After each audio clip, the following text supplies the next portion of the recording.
Messieurs, dames, bonsoir. Dans le cadre de notre émission Invité d'honneur ce soir, nous sommes en direct de Hansala, domaine de l'Hajj al-Qiyouh, qui a bien voulu nous offrir cet espace afin de tourner notre 10e émission.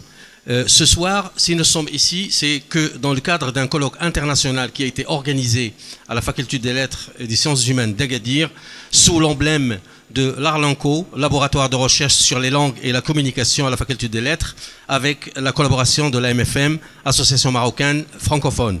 Et bien entendu, cette manifestation a eu la couverture intégrale de OPRAM et de MPM, Master Métier Pratique des Médias. Cette 10e édition, pour nous, dans le cadre de cette émission Invité d'honneur, s'il a été ici, c'est grâce aux 5 promotions du Master Métier Pratique des Médias. Bien entendu, nos journalistes, ils sont des professionnels, des pros, c'est-à-dire les étudiants de ce master, et c'est eux qui vont interroger, poser des questions à nos invités d'honneur. Dans le cadre de ce colloque international, on a eu des invités de toutes marques, notamment quand il s'agit de continents, c'est le continent africain. Bien entendu, c'est le Congo ce soir qui est représenté ici par notre invité d'honneur. C'est je lis bien Arnold Ngambi, c'est un professeur chef de département à l'ENC, l'École nationale supérieure, et bien entendu chef du département. Aussi, nous avons Madame Amina Imen Wahib, c'est notre collègue de l'Algérie, de Blida exactement. L'université allait loin ici. Et donc cette émission-là, elle est bien entendu pour nous le porte-parole de tous les universitaires chercheurs de l'Algérie et bienvenue. De même, nous avons ici le coordinateur principal de ce colloque, le grand initiateur des 3 éditions, et nous sommes ici pour honorer, si vous voulez, les retombées de cette manifestation d'hier et d'aujourd'hui. Et nous sommes dans ce cadre bien entourés avec nos étudiants, nos invités qui sont ici. Et nous allons commencer les questions avec nos journalistes. La première question va être posée par notre étudiante Mariam Sawab, journaliste junior, qui va poser la première question à Monsieur Slamti. Merci. Alors, bonsoir. Je suis très ravie d'être parmi vous aujourd'hui et surtout poser ma question concernant le sujet du colloque international sur l'intertextualité. Alors, ma première question est la suivante.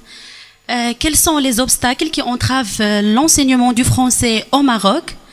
J'ai une autre question, c'est surtout sur l'avenir de la langue française dans les pays non francophones. Et merci. D'abord, je vous remercie. Ce colloque, il a été organisé pour la première fois en 1910, en décembre 1910. Et donc, la deuxième édition a vu le jour en décembre 2012 et nous avons pris l'arrêté, pas parce qu'il n'y avait pas un intérêt pour cette trajectoire, mais parce que nous avions un autre colloque qui sera l'année dernière sa 8e édition, l'intertextualité qui rentre dans l'interculturel. Votre question, si vous voulez, les entraves, nous, justement, le colloque, il traite pas l'approche de la langue, de l'enseignement de la langue à travers l'entrave. Pour nous, il n'y a pas d'entrave. Pour nous, justement, on a posé une question, est-elle rhétorique ou non? On pose une question, elle peut paraître prétentieuse. Comment enseigner? On ne donne pas de leçons. Tout simplement, il y a une vision. Il y a des gens qui disent que la langue française connaît ses dernières heures, elle est en train de couler, niveau médiocre. Nous, non, on ne pose pas cette question. Pour atteindre l'idéal, disait Jaurès, il faut collaborer avec le réel. Donc le réel, c'est quoi? C'est que nous, on se rencontre, on fait des rencontres pour plusieurs objectifs, bien sûr, parce qu'on est des profs chercheurs. Il y a aussi une trajectoire il y a aussi une correspondance entre ce qu'on enseigne et la réflexion que nous allons avoir vers cet enseignement et qui va, ouvrir une voie vers la recherche. Nous, qu'est-ce qu'on se dit? On se dit aujourd'hui, nous, professionnels, avec entre guillemets, professionnels de la chose, de l'enseignement, éducateurs, formateurs, entraîneurs, on dit qu'est-ce qu'on peut apporter aujourd'hui à cette génération Maroc par exemple, mais on invite l'Algérie, les pays francophones, pas seulement. Qu'est-ce qu'on peut apporter à cette génération qui ne lit pas? Vous avez le colloque, ça brosse beaucoup d'énergie, beaucoup d'investissement. Certains étudiants ne viennent pas, c'est gratuit. Et vous posez la question, cette génération, et vous le savez, c'est un constat, qui ne lit pas parce que c'est une génération d'images, de technologies, mais qui est une génération qui est intéressante, qui est intelligente. Donc nous, qu'est-ce qu'on se dit? Quelle méthodologie aujourd'hui adopter vis-à-vis de quel type d'évaluation, quel type de didactique, quel type de pédagogie, quel type d'approche humain adopter. Donc c'est ça la question. La deuxième question, c'était par rapport...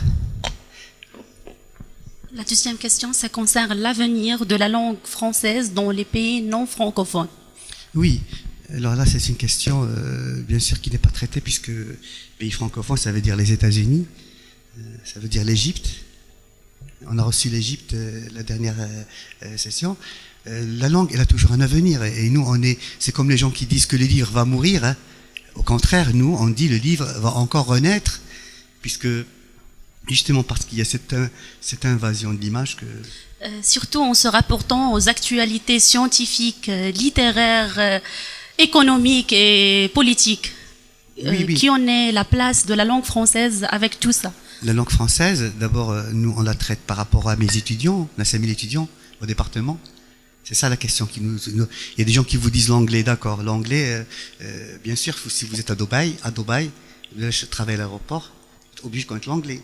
Nous, par rapport à une clientèle, entre guillemets, parce que c'est des apprenants, nous sommes en charge de 5000 étudiants à peu près au département qui viennent de milieux défavorables ou défavorisés ou de milieux de classe moyenne, et nous, on les encourage à exceller, à maîtriser cette langue, parce que c'est la langue du marché de l'emploi. D'autre part, dans un monde de globalisation, dans un monde de repli identitaire, dans un monde de racisme, et vous verrez les prochaines élections en France, vous voyez ce qui se passe en Europe, en Autriche, au Danemark, il y a un repli identitaire, il y a un conflit, il y a une explosion. Donc la langue, c'est l'altérité, c'est l'autre. La langue, c'est ce qui permet d'ouvrir vers l'autre, c'est ce qui permet, nous, au Maroc, de nous souder à travers la diversité multilinguistique, ce que vous voulez, qui permet de nous souder et qui permet d'atteindre ce côté humain, ce qu'on appelle l'humanisme. L'autre, c'est pas « je suis l'autre ». À travers l'autre, je découvre une dimension extraordinaire, et je l'ai rappelé, le verset coranique, وَجَعَلْنَاكُمْ أُمَمًا وَقَبَائِلَ لِتَعَارَفُوا. À travers quoi? À travers la langue. Toutes les religions, toutes les civilisations ont mis la langue comme le premier pas de la communication, à la communication. Merci. Tu l'habites? Comment cette langue et la littérature française en général peuvent profiter des moyens technologiques et l'Internet et les réseaux sociaux pour s'épanouir? Oui. Alors, justement, il y a beaucoup de colloques qui aujourd'hui, et on voit que c'est en train de s'affaiblir. Ces 10 dernières années a vu beaucoup de recherches concernant la technologie, les TIC. Voilà. Moi-même j'ai utilisé Facebook par exemple. J'ai une personne que j'ai épaulée qui travaille beaucoup sur Facebook comme plateforme. Je mets des groupes, je crée des groupes et je me dis bon voilà, il y a une continuité. Et je l'ai fermé. Pourquoi? Parce que je me suis rendu compte que l'étudiant Facebook, il mettait beaucoup des j'aime, mais qu'il lisait rien du tout de ce que j'affichais. Et donc aujourd'hui, nous, il y a beaucoup de colloques sur la didactique. Vous ouvrez Internet, vous faites là, il y a beaucoup de... Nous avons justement privilégié ce côté tradition. Comment enseigner? Ça veut dire en ouvrant vers la pédagogie. Et nous pensons, moi-même j'avais un téléphone Note 5 et que j'ai laissé, j'ai donné à quelqu'un et j'ai acheté un téléphone à 210 dirhams qui il y a photo ni rien du tout. Pendant une année, j'ai eu l'expérience de vivre sans technologie. Jusqu'à le mois dernier, et je me dis, mais quelle gageuse, quelle bêtise, quelle erreur. L'humanité a fait des pas énormes pour atteindre cette technologie, et moi, j'en profite pas. Et donc, du coup, j'ai acheté un autre téléphone où il y a de la technologie. Donc, la technologie est très importante, mais aujourd'hui, dans l'enseignement, elle ne peut pas On peut l'utiliser et elle pose beaucoup de problèmes. On ne peut pas justement évacuer l'humain. Enseigner, on n'enseigne pas ce qu'on... Jaurès le disait aussi, on n'enseigne pas ce qu'on veut, on n'enseigne pas ce qu'on désire, on enseigne ce qu'on est. Le professeur, il est important. Et d'ailleurs, ce colloque, dans l'argumentaire, je l'ai mis à la fin, c'est l'humanisme. On est rencontrés. C'est là le point formidable de ce colloque. Monsieur Abdou, il a présenté une communication magnifique. Madame Rouni, elle a ouvert la voie. L'autre, il a fait ça. Mais moi, qu'est-ce qui m'intéresse au-delà de ça? C'est la rencontre que je fais avec Monsieur Abdou à travers ça. J'ai découvert Madame Rouni. Elle travaille avec moi depuis 11 ans, mais je la découvre d'une manière renouvelée et inespérée à travers un colloque. Et tout le monde le sait. Les gens qui partent d'ici le savent, c'est une rencontre. Donc le facteur humain, le colloque en est la preuve. Le facteur humain est très très important. Il y a la production scientifique, mais il y a la rencontre entre les hommes, et plus que jamais, le professeur, la place du professeur, la pédagogie du professeur, la présence du professeur, la gestualité du professeur, le choix des textes des professeurs est incontournable. J'ai une deuxième question à Madame Wabi. Bienvenue au Maroc, votre deuxième pays. Merci. Quel regard portez-vous sur l'enseignement de la langue française en Algérie et dans les pays du Maghreb? D'accord. Tout d'abord, j'aimerais vous remercier de l'invitation. Très heureuse d'être parmi vous aujourd'hui. Alors, c'est vrai que la langue française donne beaucoup de matière à réfléchir ces derniers temps. Elle devient une problématique dans les pays du Maghreb, une problématique qui a pris une dimension, j'allais dire, autre que celle qu'on doit lui donner. C'est vrai qu'en Algérie, pendant très longtemps, il y a eu tout un débat sur l'enseignement du français, sur la place accordée à cette langue. Et officiellement, le français en Algérie est une langue étrangère. Après, il faudrait aller voir de plus près son statut sur le terrain. Et on se rend compte qu'il y a des disparités. Du nord au sud, le statut du français n'est pas le même. Et ces disparités font que l'approche qu'on a de cette langue peut être différente selon la situation géographique où nous sommes. Ceci dit, il est clair que l'État algérien a pris conscience de l'importance d'une remédiation sur un plan méthodologique, mais aussi institutionnel. Aujourd'hui, notre ministre de l'Éducation nationale est en train de réfléchir sur comment redorer le blason de la langue française en Algérie. Vous savez très bien que l'Algérie est passée par une décennie noire, les années 90, et pendant ce temps-là, l'apprenant algérien a délaissé le cours de français par contrainte au départ, ensuite par habitude. Et avec le nouveau millénaire, nous avons pris conscience. Quand je dis nous, je parle au nom du citoyen algérien, d'accord? Le citoyen algérien a pris conscience de l'importance du français quotidiennement. Parce que qu'on le veuille ou non, on peut parler de niveau qui est médiocre, on peut dire que tel ou tel groupe ne s'intéresse plus au français, on peut dire que l'anglais est en train de supplanter la langue française. Une réalité est quand même là, devant nous, c'est qu'on le veuille ou non, c'est une langue qu'on utilise. Aujourd'hui, en Algérie, sur le plan par exemple par rapport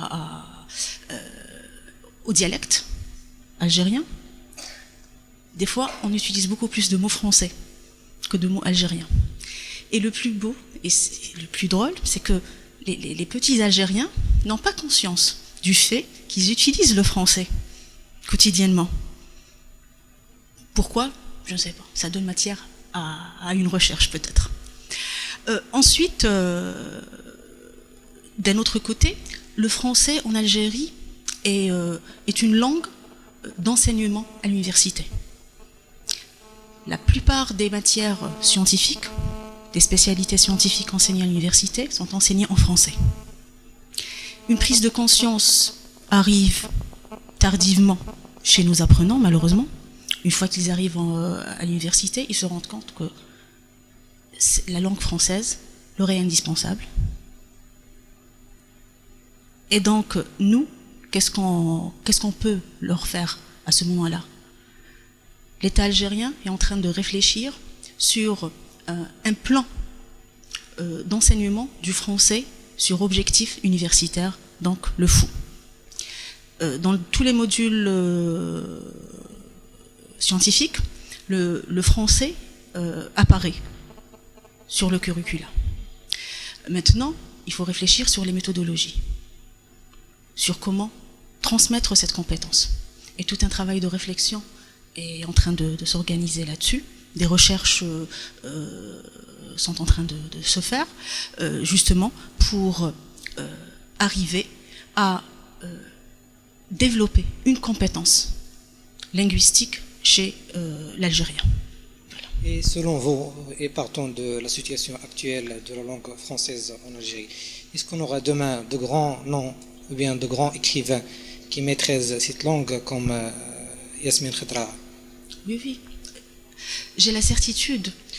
Alors, on pourrait dire, bon, on pourrait croire que la langue française a déserté les groupes sociaux algériens, mais en réalité, elle est là. Elle est là. Il suffit juste de lui ouvrir le chemin et de redonner à cette langue ses lettres de noblesse en Algérie. Moi, je pense qu'il y a un travail sur les représentations à faire. Les représentations peuvent nuire à l'acquisition d'une compétence, et de surcroît linguistique. Et donc, c'est vrai que se poser la question si on aura dans l'avenir, est-ce qu'on aurait dans l'avenir des écrivains comme Yasmina Khedra? Moi, je pense qu'ils sont ils sont là dans nos classes, sur les bancs de l'école. Il suffit juste de leur donner les moyens pour mettre en place leurs dents. Hier, lors de l'intervention de Madame Emaroun, Alrouni, voilà, elle a parlé de l'enseignement de l'art. L'art ne s'enseigne pas, d'accord? Donc il faut juste donner l'outil linguistique, je pense, à nos apprenants, à nos Algériens, petits Algériens, pour qu'ils puissent s'exprimer artistiquement. Voilà. Merci. Si vous permettez, je saisis cette occasion avant de laisser la parole à Myriam pour interroger notre ami Arlando. Est-ce que, je te pose la question, Imen, est-ce que la dimension du vécu historique au niveau du Maghreb, ou au niveau de l'Afrique, ou au niveau de ces pays qui étaient anciennement colonisés par la France, est-ce que le réveil de ce monstre en nous intervient dans cette dégringolade de la langue du côté linguistique ou au niveau de l'apprentissage de la langue? Est-ce qu'il n'y a pas quelque chose de là enfui en nous qui se réveille petit à petit? Parce que on a essayé l'arabisation, on est même chez nous opté pour enseigner la langue de tous les jours, le dialecte. Donc il y a tout ça intervient dans un moment un peu bizarre, est-ce que c'est le vécu historique que j'ai appelé moi quelque part un jour comment dirais-je, la'anat al-tarikh, je l'appelle comme ça.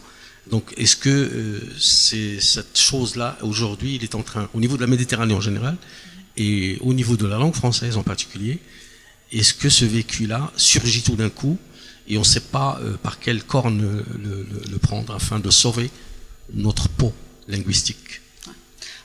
Oui, tout à fait. Hein. Je partage votre avis et je pense que cette histoire qu'entraîne tous ensemble a mis en place une incompréhension chez la nouvelle génération. Parce que je ne sais pas si vous avez pris conscience que le problème se pose avec la troisième génération et pas avec notre génération ou celle de nos parents ou grands-parents. Moi, je pense que ce problème pourrait s'expliquer tout simplement par une incompréhension, donc un problème identitaire. Je pense que si cette génération a vraiment des difficultés linguistiques, c'est aussi parce qu'elle a des difficultés à comprendre sa propre culture.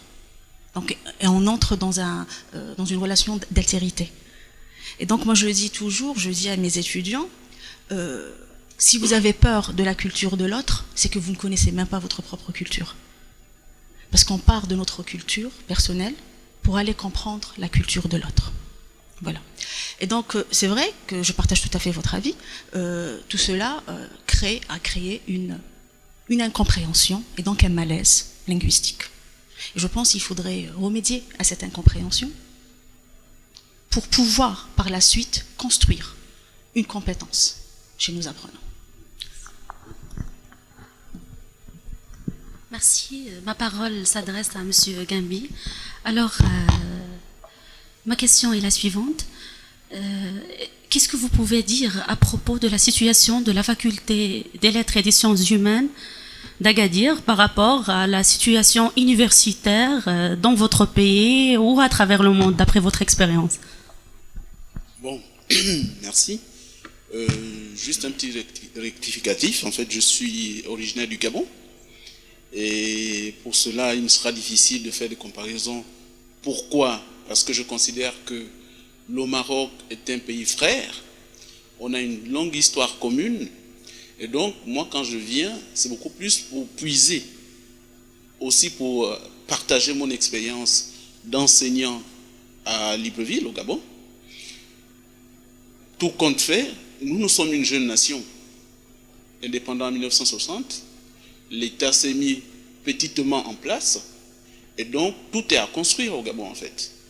Quand je dis tout est à construire, c'est-à-dire qu'on a beaucoup à attendre du Maroc, on a beaucoup à attendre de la France, on a beaucoup à attendre de nos partenaires historiques. Voilà, donc c'est un peu, je n'oserais pas faire des comparaisons, mais plutôt des attentes et un partenariat, beaucoup plus un partenariat, un désir de travailler ensemble pour atteindre des objectifs qui sont des objectifs en fait communs. Et j'ai discuté avec des collègues en disant en fait que nous devons avoir désormais une coopération sud-sud qui soit une coopération gagnant-gagnant dans la mesure où nous ne pouvons plus tout attendre de l'autre. Nous ne pouvons plus tout attendre de l'Occident, de la France notamment.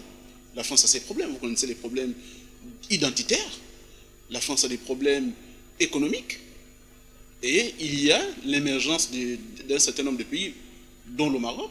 Nous aussi au Gabon, on envisage et on a ambition de devenir un pays émergent, et on a forcément besoin de l'expérience du Maroc.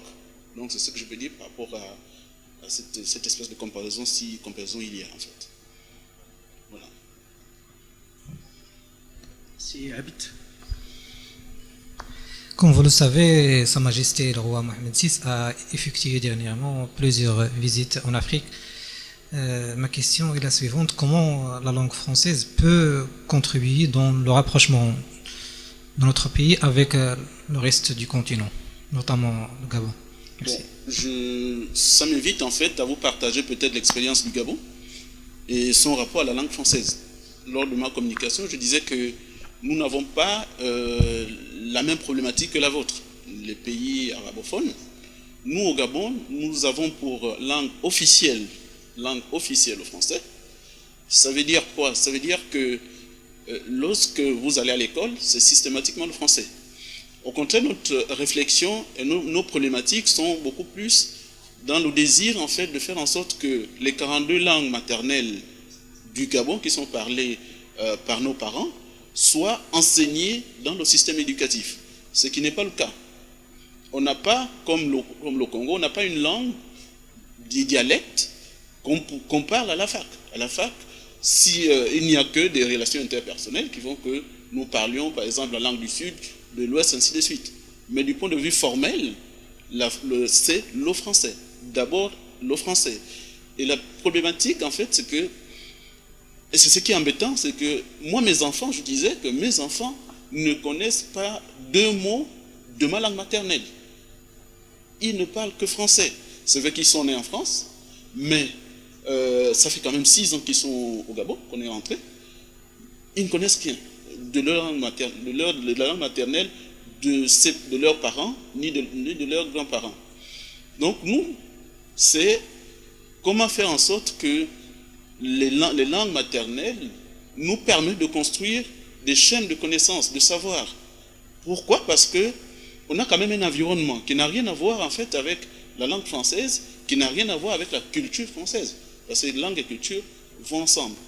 Si nous avons des particularités linguistiques ou des particularités culturelles, nous, notre souci, c'est que nous puissions en fait essayer d'enseigner en faisant prendre conscience à nos étudiants, à nos élèves, qui sont dans un environnement qu'ils doivent maîtriser, et donc ne pas réfléchir en français. On réfléchit d'abord dans sa culture, on réfléchit d'abord par rapport à son environnement. Si on n'arrive pas à réfléchir, vous voyez, nous sommes dans un verger, dans un bel espace. À côté, il y a des oranges. Si on n'arrive même pas à se représenter une orange, c'est compliqué. Moi, mes enfants, vous leur dites, allez-y cueillir une orange, ils peuvent aller cueillir la tomate. Parce qu'ils ne savent pas ce qu'est l'orange. Ils ne l'ont jamais vu. Mais ils en consomment. À travers les jus pressés, ils peuvent consommer le jus. Mais ils peuvent consommer l'orange, mais ils ne savent pas ce que c'est l'orange. Donc c'est un peu cet écart-là qu'il y a entre, elle parlait tout à fait des représentations, cet écart qu'il y a entre la réalité et la connaissance en fait de la réalité, ou la représentation de la réalité. Donc c'est un peu ça la situation particulière du français au Gabon. Je rebondis un peu par rapport à une autre préoccupation. Qu'on le veuille ou non, le français est inscrit comme étant la 2e langue aux Jeux Olympiques. Ça c'est une réalité, quelles que soient nos appréhensions, quelles que soient nos divergences de vue ou linguistiques, le français c'est la 2e langue, c'est la 2e langue aux Jeux Olympiques. Le français c'est la francophonie, le français c'est 2 millions de locuteurs français, le français c'est la langue des sciences aussi, et la langue de la culture. Donc on ne peut pas faire comme si le français n'existait pas. On ne peut pas occulter la présence de ce médiateur important. C'est un médiateur important. Et on en a forcément besoin. C'est maintenant à chaque institution de pouvoir tirer profit de ce français-là, de sorte à se développer. Parce que ce qui est intéressant à travers d'ailleurs ce colloque, c'est de se rendre compte que être enseignant de langue, être enseignant de littérature, c'est être un vecteur de connaissance, un vecteur d'enrichissement en fait de l'homme. C'est-à-dire qu'on ne va pas en classe juste parce qu'on n'a pas pu faire autre chose dans la vie. Je suis littéraire parce que j'ai des choses à apprendre, j'ai des choses à donner, je peux construire un humain, je peux construire un humain qui soit un humain heureux. Donc je participe à ma manière de l'humanisation de la société. Donc voilà, c'est ce que je peux dire par rapport à votre question. Oui, Orlando, effectivement, il y a quelque chose quand même qui reste pour nous autres qui consomment la francophonie jusqu'à maintenant, qui reste quand même incompréhensible. On sait que ceux qui ont géré la matière de la francophonie, en général, sont des Africains. Donc vous savez de quoi je parle. Et donc, est-ce que, étant donné que les paradigmes ont changé au niveau international, on le sent directement au niveau économique, mais aussi au niveau linguistique. Donc, quel type d'enjeu maintenant on peut engager nos autres face à cette politique que mène le Maroc. Déjà, Sud-Sud, puisque tu as parlé du Sud-Sud, nous sommes en plein dedans. Les politiques marocaines aujourd'hui sont orientées, sont toutes vers le sud. Donc, quel type d'enjeu, en partant de ce colloque, et notamment en partant de cette idée d'enseignement de la langue française, de cette culture française, quel type d'enjeu on peut envisager nous autres afin de promouvoir cette politique Sud-Sud? Je pense que l'échec, moi je suis tout à fait d'accord avec vous, et tout le monde le dit, l'échec de la francophonie, c'est parce qu'il y a d'abord un échec politique. Il y a un échec politique, il y a un échec économique. Quand on parle de francophonie, ça ne sent pas le business. C'est ça le souci. Et ce que nous, on apprécie en tant que Gabonais, la participation du royaume chérifien, c'est bien sûr qu'il y a un partenariat qui est économique. Parce que l'économique, où l'homme est d'abord économicus aussi. C'est-à-dire que lorsqu'on ne voit pas les retombées d'une politique, ben on se demande à quoi ça sert. Et la francophonie n'a servi à rien pendant longtemps parce que c'était les grands concerts, c'était les grandes rencontres internationales où tout se passait à l'imparfait du subjonctif, mais dans l'assiette des Africains, il n'y avait rien. Politiquement, c'était le chaos un peu partout, surtout nous qui sommes d'Afrique centrale. C'est des guerres. Quelle est la part de la francophonie dans la résolution des conflits? Rien du tout, c'est zéro. Quelle est la part de la francophonie dans l'économie? C'est zéro. La Chine, nous, en Afrique, on est preneurs. Pourquoi? Parce qu'eux, ils ne passent pas du temps à nous faire des leçons. Des leçons d'humanisme, des leçons d'humanité, des leçons de droits de l'homme. Ils sont pratiques. Nous, on a organisé la coupe, on a co-organisé la coupe d'Afrique en 2012. Les stades ont été construits par les Chinois. Ce n'est pas faute d'avoir des Français qui exploitent le pétrole gabonais depuis les années 50. Tout a été fait, tout est en train d'être fait par les Chinois. Nous allons, à partir du 5 janvier, organiser la Coupe d'Afrique des Nations. Ce sont encore là les Chinois qui le font. Que voulez-vous qu'on fasse? On a un héritage linguistique auquel on ne va pas chipoter, mais toujours est-il que l'avenir de la langue française, il faut une nouvelle trajectoire, il faut des nouveaux enjeux. Et quand on parle de nouveaux enjeux, moi je le dis sans gêne, sans honte, les nouveaux enjeux, c'est que mes frères qui sont au village, il faut qu'ils aillent à l'école. Il faut que des écoles soient construites, il faut que des hôpitaux soient construits, il faut que des infrastructures soient construites. Je crois que c'est une problématique que nous partageons avec des pays producteurs de pétrole comme l'Algérie, et ainsi de suite, qui profitent bel et bien de la présence de la Chine. La Chine ne vient pas avec son mandarin. La Chine vient avec des choses concrètes et palpables. Et donc, nous attendons les enjeux du futur. C'est bien sûr que la coopération soit certes une coopération linguistique, mais une coopération linguistique qui est orientée économie, qui est orientée sociale, qui est orientée humanisme. Parce que construire une école, c'est faire preuve d'humanisme. Ne pas construire, c'est détruire l'humanité. Très bien. Donc, on s'adresse on s'oriente vers la question pour terminer la chute. Donc, une dernière question. Alors, en tant que professionnel du français plutôt, vous êtes des enseignants, des chercheurs dans le domaine de la littérature et de l'enseignement du français. Déjà, quand vous connaissez la langue française, où le français n'est pas juste une langue de communication, mais c'est une civilisation, un art, de l'histoire, comment vous faites comme des enseignants et comme des professionnels d'enseignement du français pour conserver la bonne image de la littérature française chez vos étudiants? Moi, je vais essayer d'être bref. Donc, pour recentrer le débat il est là pour la méthodologie, pour la rencontre avec des chercheurs.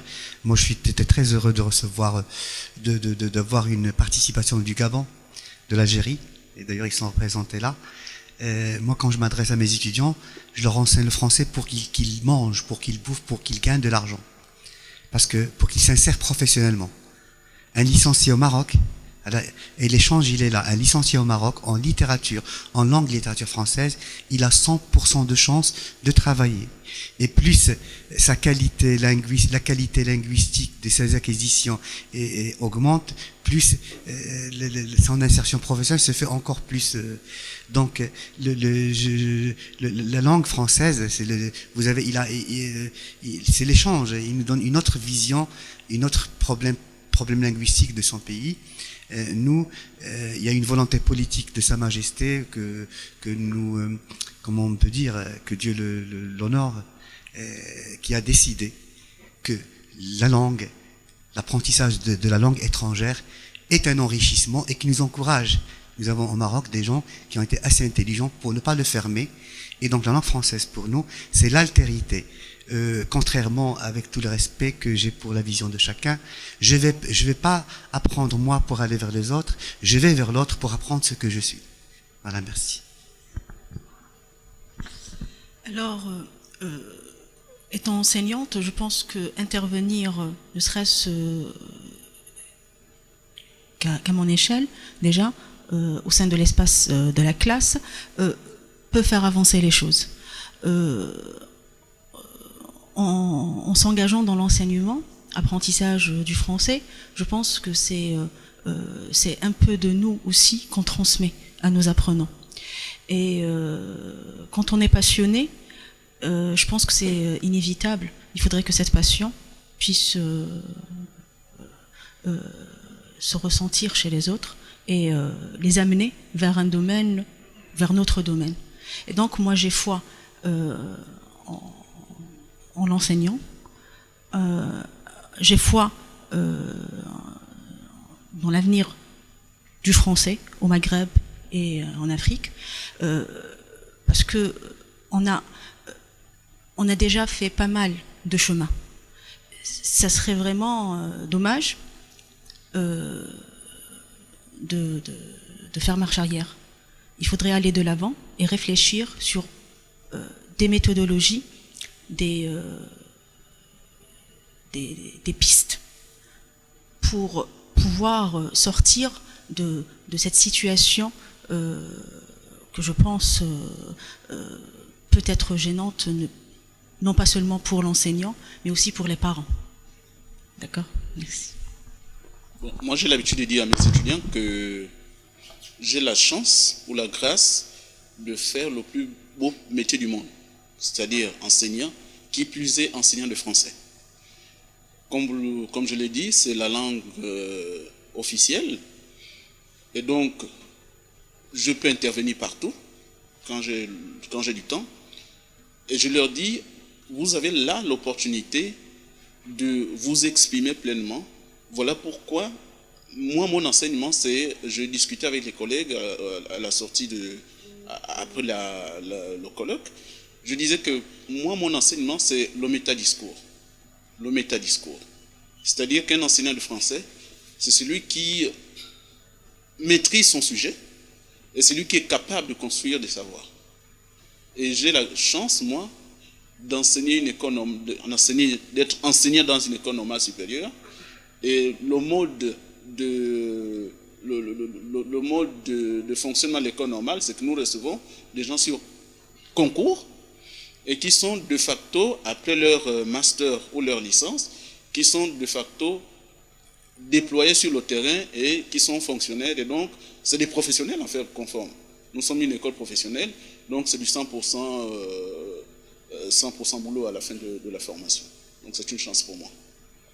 Pour nous, ce débat, il peut perdurer pendant toute la soirée, éventuellement, mais nous sommes contraints par le temps de changer de plateau et de changer d'intervenant.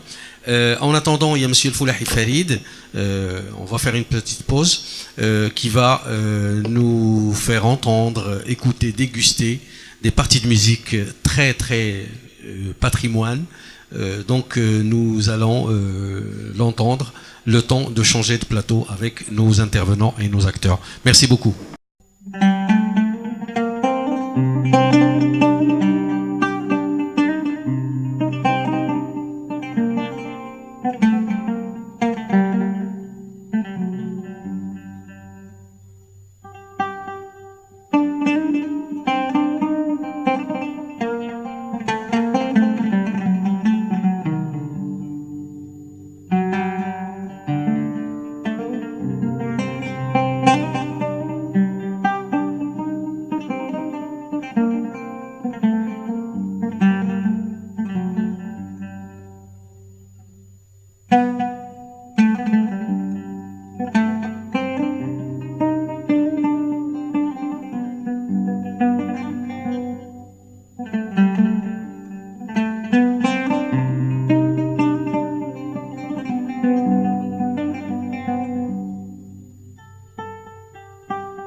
Mesdames et messieurs, donc on continue notre périple concernant l'émission Invité d'honneur.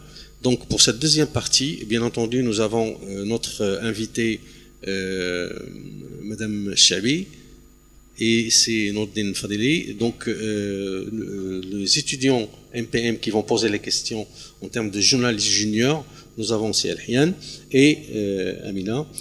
Bien entendu, cette partie va être consacrée toujours dans le cadre de ce colloque international sur l'intertextualité.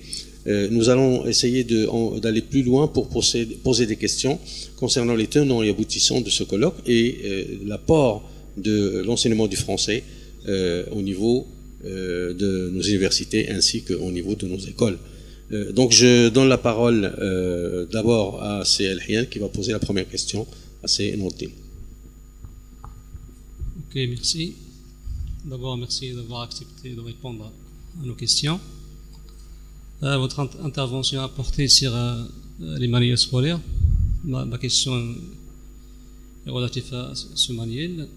Quelle est la place de ce manuel scolaire dans l'enseignement des Français au niveau des collèges? Excusez-moi. Bonsoir et merci pour votre question que je trouve pertinente. Ma communication dans ce colloque a porté sur la place des manuels scolaires. Et bien sûr, les manuels scolaires gardent encore une place importante dans le système scolaire marocain, surtout au cycle primaire et au cycle secondaire collégial.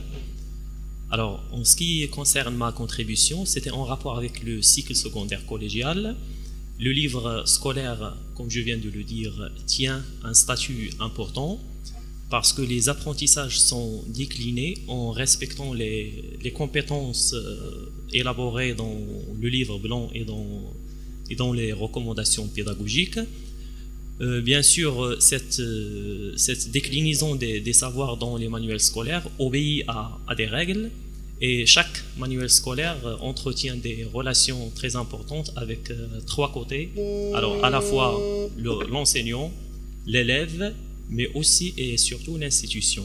Donc, le manuel scolaire, ce n'est plus seulement un outil destiné à l'élève, un outil de savoir, d'avoir des connaissances, des attitudes, mais il est aussi un outil de travail pour l'enseignant et aussi un outil de travail pour l'institution qui permet de décliner le savoir de manière organisée en respectant un programme scolaire.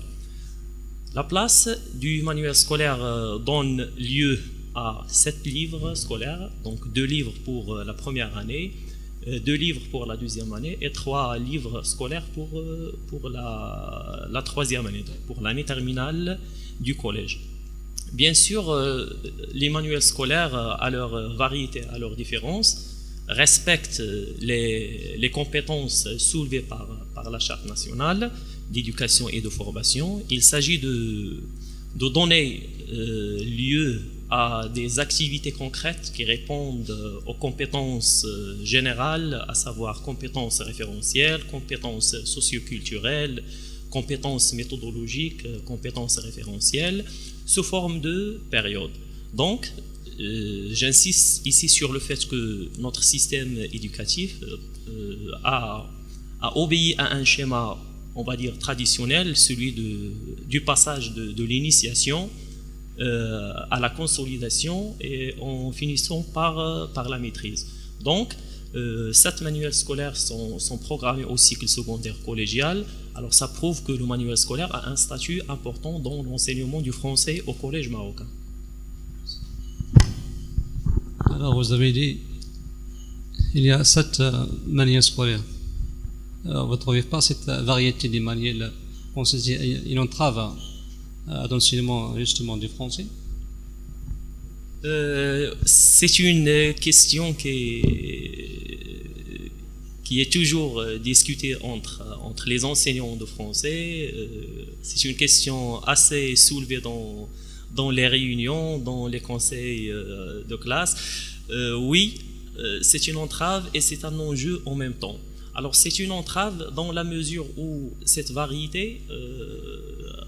alors je dis par exemple, on a 2 manuels scolaires pour la première année, mais les 2 manuels scolaires sont élaborés conformément aux recommandations pédagogiques. c'est-à-dire ils respectent un cahier de charge relatif aux différentes compétences à respecter, aux différentes séquences didactiques à mettre en œuvre. L'enseignant est appelé bien sûr à exécuter ce programme, à le faire paraître sur le terrain, sur la vie réelle de l'élève. Donc on peut voir ce critère comme étant une entrave, dans la mesure où il n'y a pas de marge de manœuvre pour l'enseignant qui veut influencer son auditoire, qui veut exercer un effet positif sur les apprentissages des élèves. Et c'est un enjeu, on peut dire que oui, c'est un enjeu parce que un manuel scolaire uniforme pour tous les élèves du Maroc, du nord au sud, ça permet d'avoir un accès égal au savoir, et donc un élève de Tanger va apprendre des savoirs semblables à un élève de l'Ayoun ou à un élève de Hansala par exemple. Donc ça permet aussi de voir cet esprit qui aboutit en fin de compte à la réussite ou à l'égalité des chances entre les élèves marocains. Oui, Sinoddine, si vous permettez, avec cette profusion d'écoles privées aujourd'hui, on sait que quand même au niveau du manuel scolaire, qu'il y a un engouement sur les manuels étrangers. Comment on peut comparer ces choses-là dans votre optique quand il s'agit de traiter la chose de l'enseignement public marocain? Justement, auparavant, j'ai opté pour un travail de comparaison entre les manuels scolaires destinés à l'école privée et les manuels scolaires destinés à l'école publique. Alors, on dit il ne faut pas comparer l'incomparable. C'est vrai, ça on le voit dans la présentation des cours, dans l'enchaînement, dans la progression des séquences didactiques. Pour les manuels scolaires du système privé, le plus souvent c'est le système français, on voit qu'ils sont organisés, donc il y a une progression thématique, il y a une progression au niveau des apprentissages, au niveau des dossiers traités, etc. Alors même on peut dire que la qualité du papier des manuels scolaires français du secteur privé, ils sont d'une qualité très importante. Le contenu est stimulant et motivant. C'est tout à fait le contraire de ce qu'on vit avec le manuel scolaire marocain destiné à l'école publique, qui est, je dirais pas d'une qualité médiocre, mais qui présente parfois des apprentissages qui vont à l'encontre des objectifs préalablement tracés par l'institution dans un sens très large.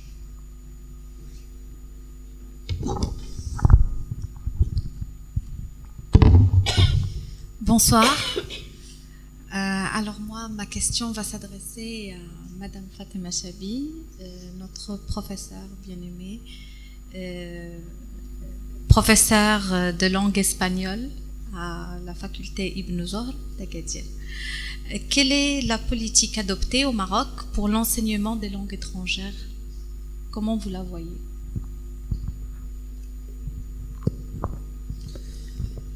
Bonsoir tout le monde, merci pour cette invitation. Pardon. Alors, je suis enseignante d'espagnol, c'est vrai, mais bon, la politique du Maroc, de l'État marocain envers l'enseignement des langues étrangères, notamment le français qui est le sujet du colloque, l'enseignement de la langue française, de la littérature française. Pardon.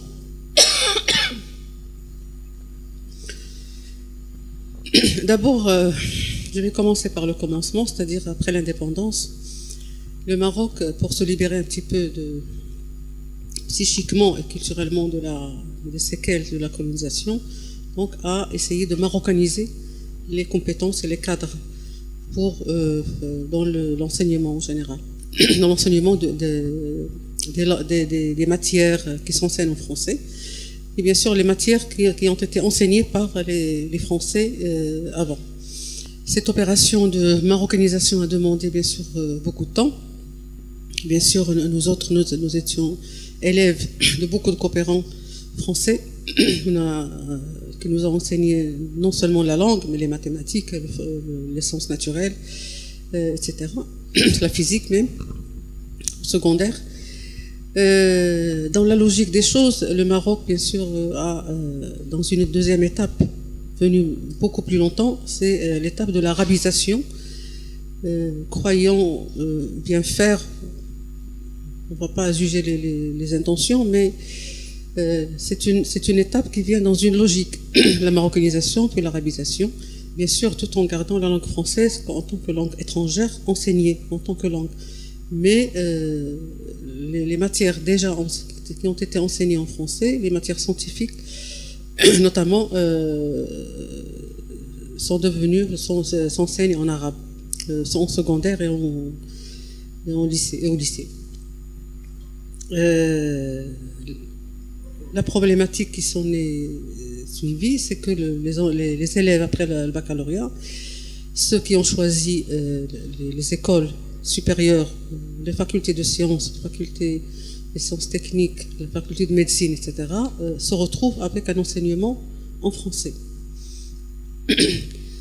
Donc, cette étape ou ce mécanisme, cette opération d'arabisation n'a pas abouti, n'a pas été jusqu'au bout, parce que pour arabiser, il fallait arabiser le secondaire, le lycée, le primaire d'abord, le secondaire, le lycée, mais il fallait continuer pour l'universitaire, chose qui n'a pas été faite, donc il y a eu quand même des problèmes. Donc on dit maintenant que les étudiants, surtout dans les facultés de sciences, dans les écoles supérieures, ceux qui ont suivi bien sûr l'école publique, parce qu'il faut faire la différence entre l'école publique et l'école privée, qui a su garder l'enseignement des matières en français parallèlement à l'enseignement en arabe, parce qu'il y avait des traductions, etc.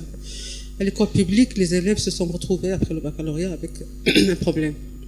Revenons à la politique du Maroc.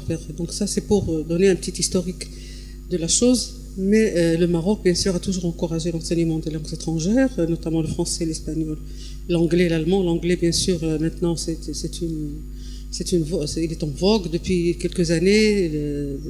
Tous les parents orientent maintenant, parce qu'il y a les parents qui orientent leurs enfants.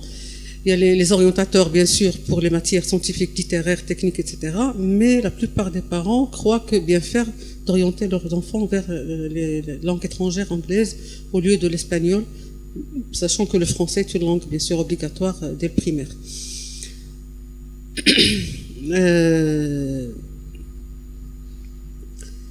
C'est une politique. Bon, maintenant, on voit quand même que le ministre, par exemple, le ministre de l'Enseignement supérieur, qui conseille les gens de suivre, pas les gens, les étudiants, de suivre leurs études en anglais.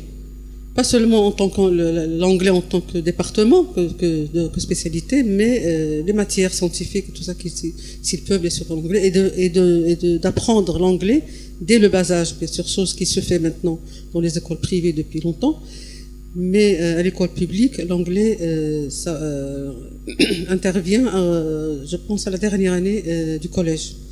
Et maintenant, l'espagnol, il y a une expérience qui a commencé avec l'espagnol de la 3e année du collège pour encourager justement les étudiants, les élèves, à choisir l'option espagnole, pas seulement l'anglais.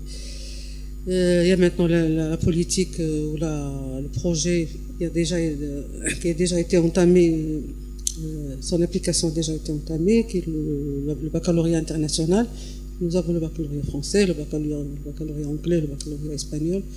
Je ne sais pas ce que ça va donner, mais bon, en tout cas, les langues étrangères sont bien là, donc elles doivent rester parce que c'est une ouverture vers l'autre.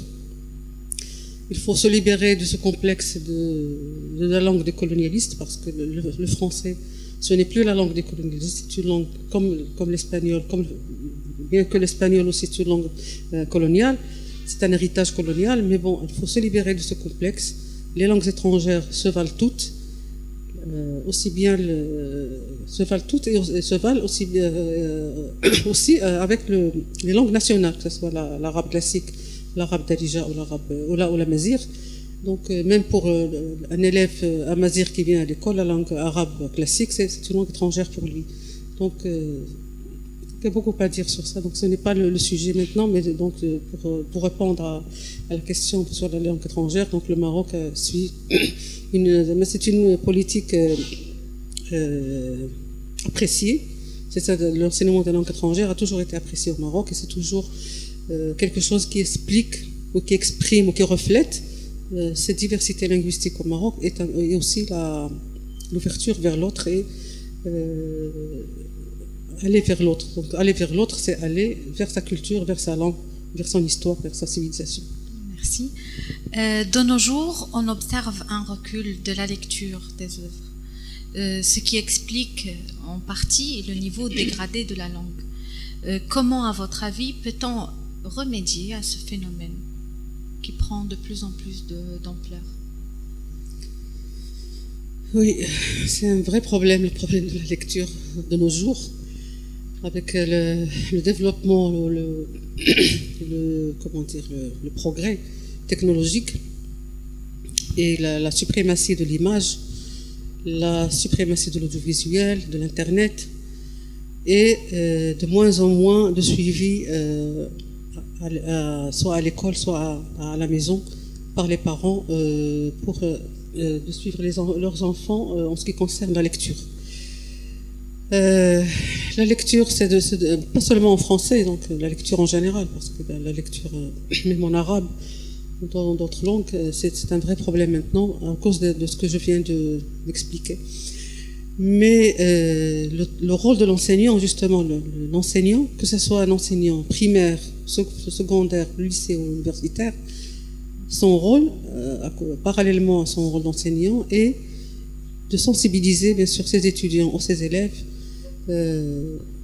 à la lecture, pour lire, pas seulement bien sûr les romans, tout ce qui est poésie, tout ce qui est nouvelle, tout ce qui est roman, etc., mais aussi les journaux, l'histoire, la philosophie, l'art, tout ce qu'on peut comprendre dans la langue, qu'on peut assimiler et dans laquelle on peut assimiler ce qu'on lit.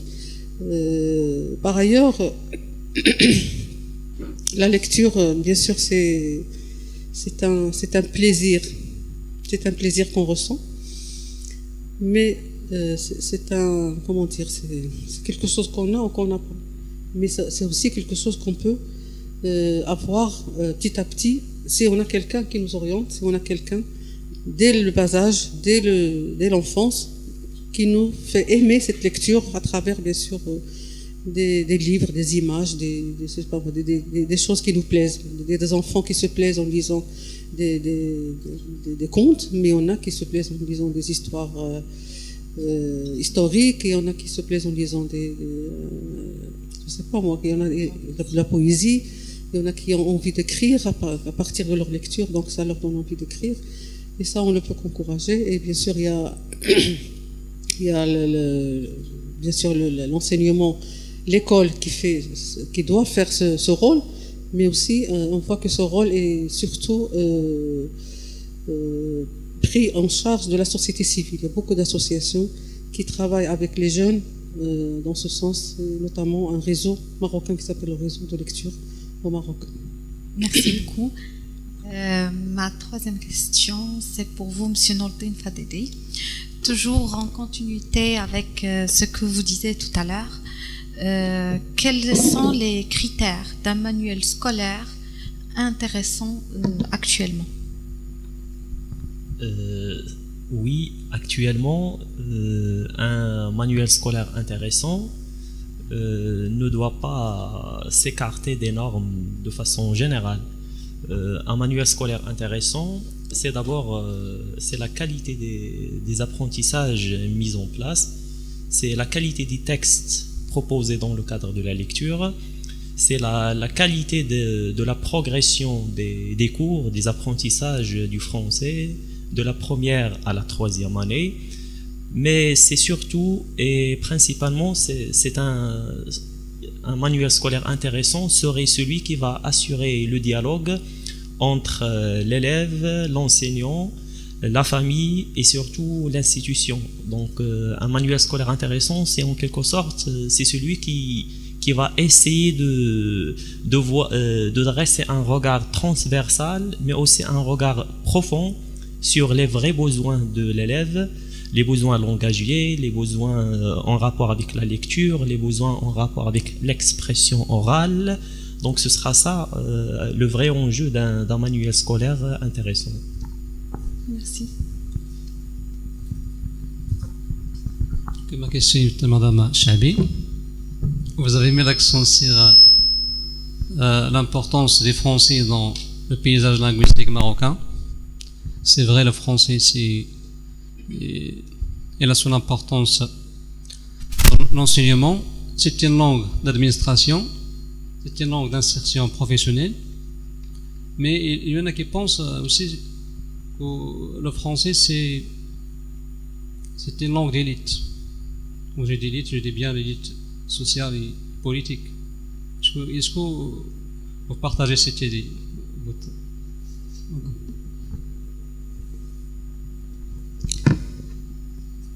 Je ne sais pas si je dois partager cette idée, mais le français, comme j'ai dit tout à l'heure, c'est une langue enseignée au Maroc, qu'on apprend, nous, Marocains, dès le primaire. Maintenant, ça s'apprend dès le préscolaire. Donc c'est une langue présente, très présente. C'est une langue presque officielle. Elle n'est pas officialisée dans la Constitution, mais elle est presque officielle à côté de l'arabe. Elle a la même valeur que la langue arabe, bien que maintenant c'est la mazir qui est officielle dans la Constitution, mais le français a toujours cette ampleur, cette importance, cette valeur qu'on peut pas lui enlever. Maintenant, si c'est une langue d'élite, c'est sûr, c'est la langue de ceux qui savent la parler, qui savent la dominer, qui savent écrire, qui savent écrire avec, et qui savent... Bon, l'élite, c'est quoi l'élite d'abord? Je sais pas vous répondre à cette question, parce que pour moi, tous ceux qui ont appris à parler ou à écrire français font partie de l'élite. Là, si vous voulez parler de l'élite intellectuelle ou l'élite, je sais pas moi, l'élite politique ne parle pas tous français. D'abord, il y en a même qui ne savent pas ni lire ni écrire. Donc, on peut pas classer les choses comme ça. On peut pas dire que ceux qui parlent français sont l'élite et ceux qui parlent pas français sont autre chose. Pour moi, bien sûr, ceux qui parlent français, bon, ils le parlent bien ou l'écrivent. Donc, c'est la même chose pour moi, comme ceux qui parlent arabe, écrivent en arabe, que ce soit l'arabe classique ou l'arabe dialectal, ceux qui peuvent créer de la poésie, du roman, qui peuvent écrire, qui peuvent lire, qui peuvent étudier, faire de la recherche, que ce soit en arabe, en anglais, en espagnol, en français. Ça, c'est l'élite. Mais parce qu'ils parlent français, parce que là, on a cette idée, c'est une idée reçue, je ne sais pas par qui, mais c'est une idée c'est une idée qui est partie d'une rumeur peut-être, je ne sais pas, c'est d'un constat, mais vraiment mal placé, parce qu'on ne peut pas considérer tous ceux qui parlent bien, qui écrivent en français, que forment partie d'une élite. Je peux ajouter quelque chose avant de poser moi aussi des questions à mes collègues. Là, il s'agit de ce qu'on appelle le marché linguistique. Et donc, dans ce débat que nous sommes en train de développer, que ce soit sur les manuels scolaires ou bien que ce soit sur la politique de l'enseignement, il n'est pas à séparer du grand enjeu. Le grand enjeu, c'est quoi? C'est qu'il y a des forces, bien entendu, politiques qui sont là, des forces politiques qui ont une relation directe avec un certain marché. Et lequel marché, il dépend du marché industriel et économique. La politique du livre, c'est une politique industrielle. Donc ce qu'on voit chez nous, les vagues de livres qui sont aujourd'hui représentées par des écoles ou des institutions étrangères au Maroc, sont des institutions qui sont, si vous voulez, encouragées, coachées, traînées par des maisons d'édition étrangères. Donc ils mettent un argent énormément colossal pour que leurs produits, c'est comme nous vendons des oranges et des tomates, eux, ils nous vendent des livres, des méthodes, des approches. Et donc, à part le biais de ces maisons, de ces institutions étrangères, bon, je parle par exemple de l'Institut français. Donc l'Institut français, d'année en année ou de cycle à cycle, il change de méthode. Et s'il change de méthode, c'est parce que depuis la France, il y a un lobby, c'est la politique. Donc on change l'équipe directionnelle et donc on change aussi l'équipe de marketing. Et donc si le CLA de Vichy prend la main en France, donc ils nous vendent tout ce qui dépend de CLA de Vichy, de Besançon, de Nantes. Donc on est en quelque sorte, comme tout à l'heure dans le débat précédent, on a évoqué le problème de l'Afrique, de l'Algérie, du Maroc, etc. et son affiliation à la francophonie, au niveau de la culture, de l'enseignement secondaire et même primaire, dépend de ces flux et reflux entre les maisons d'édition en Europe et ces maisons d'édition avec leur représentation en France et leur représentation ici au Maroc. Donc quelque part, on est dans un marché de dupes parce que les meneurs du jeu, ils sont ailleurs. Donc la vérité est ailleurs. Alors, de quel droit un ministère, il commence l'année par un programme et il le termine avec un autre programme? Donc manuel, je parle des manuels, donc il le termine avec un autre manuel. Alors encore plus quand un ministère change de patron ou d'équipe, donc automatiquement, il nous propose des avant-goûts d'autres, comment dirais-je, supports pédagogiques. Et là, il y a un problème, parce que moi je mets en question tout de suite le corps enseignant et surtout la représentation syndicale. Donc il faut qu'on se mette d'accord sur ce qu'on veut pour le devenir de notre école et de nos enfants. Donc ça, c'est une grande politique qu'il faut mener avec un lobby. Et si les syndicats ne bougent pas dans un vrai sens du terme militant, comme ils le faisaient par le passé, donc on restera toujours tributaire des influences des uns et des autres qu'on appelle le lobby économique. Donc nous sommes dans un marché d'intérêt, sans plus. Et nous autres, d'année en année, on voit pas mal de présentations, de représentations ici qui viennent pour pouvoir nous vendre leurs produits. À la faculté, il n'y a pas longtemps, je ne sais pas si ça se fait encore, de temps en temps, on reçoit des représentants qui viennent pour nous vendre des livres, pour nous vendre donc voilà. Donc moi je pense aussi qu'il y a une réalité concernant la peur du français au niveau national. Je pense qu'il n'y a pas de quoi avoir peur.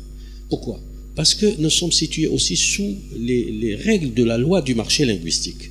Si demain, par je ne sais pas quel miracle, on sent que le français n'a plus de valeur, ou une langue qui n'aura plus de place dans le monde, bah, automatiquement on va changer de casquette. C'est une obligation.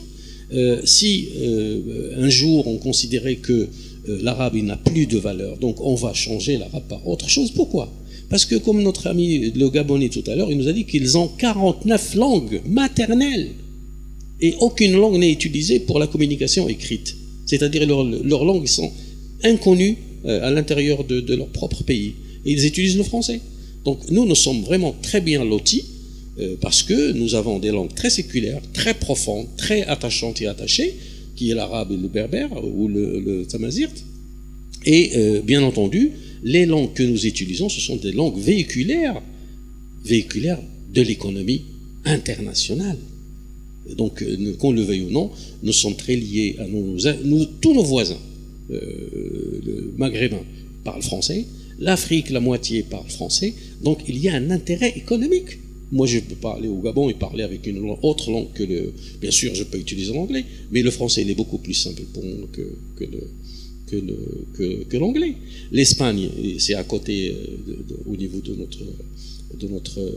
des comptoirs, l'océan ou la Méditerranée, donc c'est pareil, on peut utiliser la même chose, l'espagnol. Donc le marché sociolinguistique, il impose ses lois aussi, et donc c'est pour cela que nous n'avons pas le choix. Ou bien on développe le niveau de nos compétences linguistiques, et là il faut investir dans la recherche scientifique, ou bien il faut rester comme on est dans un tiers-monde linguistique. Voilà, donc moi, de mon côté, je vais vous poser des questions à tous les deux, bien entendu. Quel est l'avenir de la langue française par rapport aux générations futures ?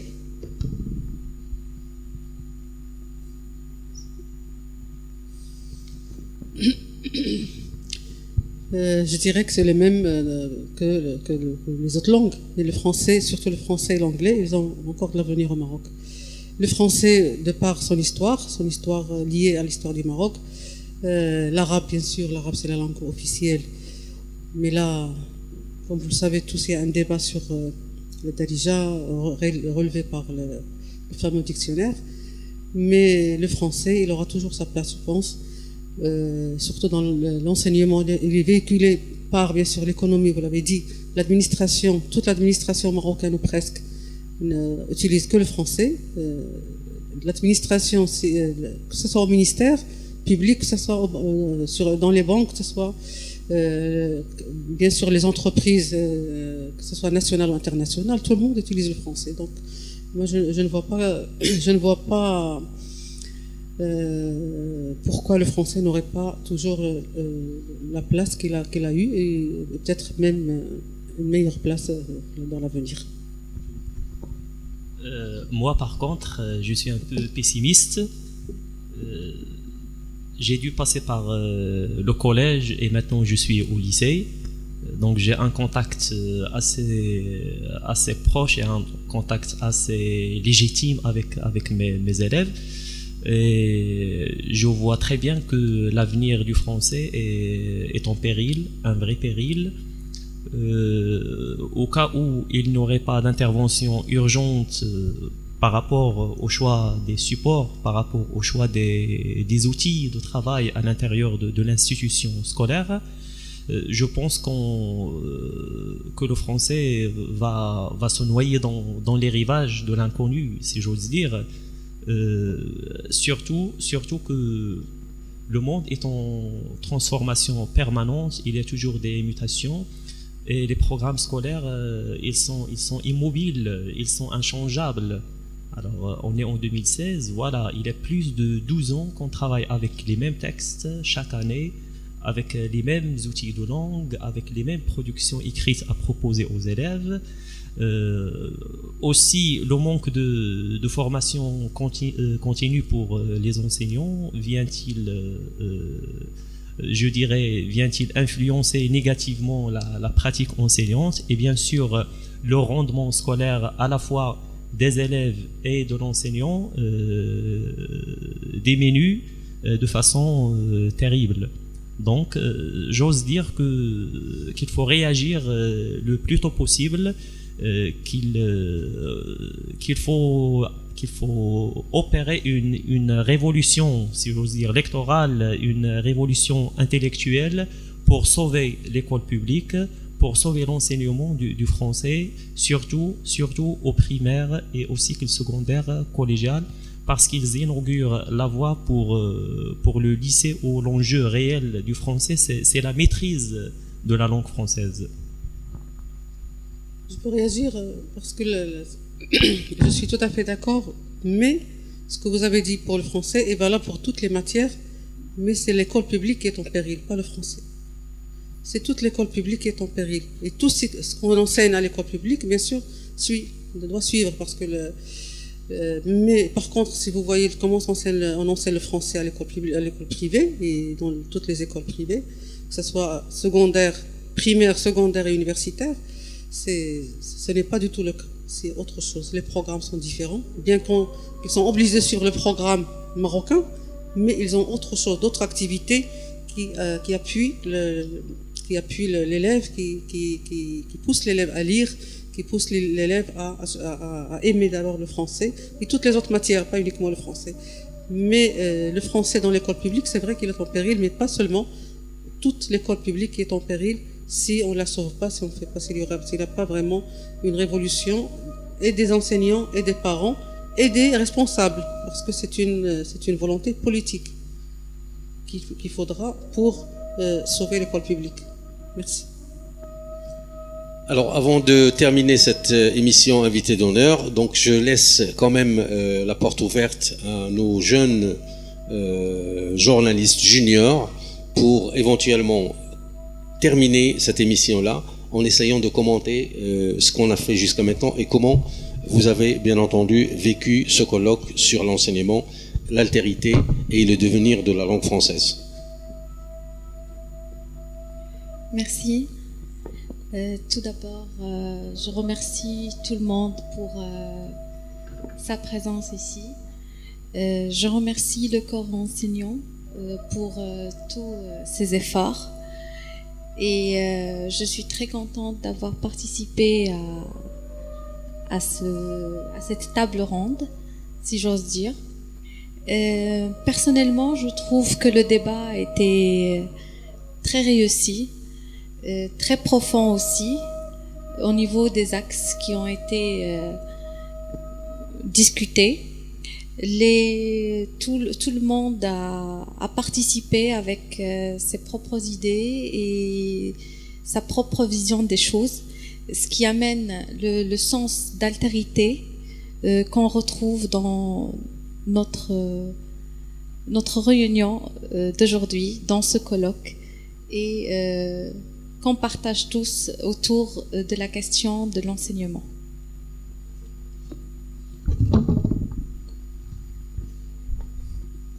Également pour moi, je trouve ce colloque comme une réussite, à la fois pour les organisateurs, pour les participants et pour les étudiants de ce master qui ont assisté, qui ont profité de l'occasion pour approfondir leurs connaissances, pour se mettre dans nos bains. C'est une réussite également pour nos collègues techniques. Et c'est une occasion également d'être dans nos débats, d'être dans le réel, le vif des choses. Mais je remercie surtout nos chers professeurs qui ont partagé avec nous des moments agréables, qui ont partagé leur expérience, qui sont bien évidemment édifiantes et pleines d'enseignements. Merci tout le monde. Merci à tout le monde. Donc, je regrette pour cette émission-là que nous avons eu un de nos chers amis qui a eu un problème un malaise et qui nous a causé quand même un dérangement sur le plan psychologique comme sur le plan organisationnel. Donc, tout le monde a été touché, mais dans tous les cas, nous souhaitons un prompt rétablissement pour ces Nasseri. Donc, remercions l'Arlanco, MPM, OPRAM et tous les étudiants qui ont contribué à la réussite de cette journée, surtout de ce colloque depuis ses débuts. Je pense que le militantisme va de la force de tout un chacun et de sa force de donner. Donc, sans sacrifice, on n'y arrivera jamais. Donc, je pense que l'apprentissage, il vient avec tout ce que chacun apporte comme pierre à l'édifice de cette expérience. Émission invité d'honneur est terminée. À une autre, Inch'Allah, dans l'avenir. Merci à tout le monde et à bientôt.